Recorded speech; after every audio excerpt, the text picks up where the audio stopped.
দেখো খোলা শুদ্ধ আলু ভাজা, দেখো কিন্তু কিন্তু দারুণ হয়।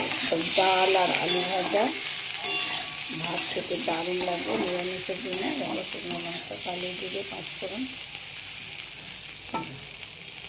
কি সুন্দর দেখতে হয়েছে। দেখো ভালোভাবে ভাজা হয়ে গেলে এটা আমি খেলে নেব। দেখো এটা সর্ষের তেল দিয়ে হচ্ছে, আরও একটু সর্ষের তেল দিয়ে সরিয়ে দিলাম, এটা যাতে আরও সুন্দর হয়।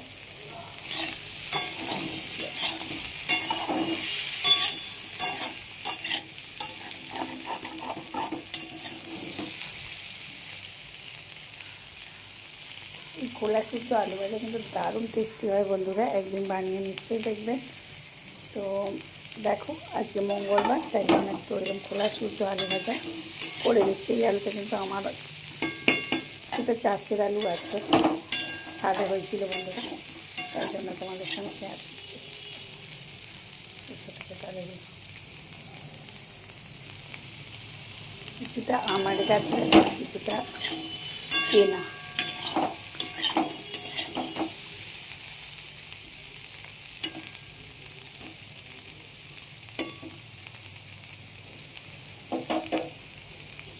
চলো গ্যাস অফ করে দিই, হয়ে গেছে অলরেডি আমার এই আলু ভাজাটা মচমচে খোলা শুধু ছোটো আলু ভাজা। চলো ঢেলে নিই।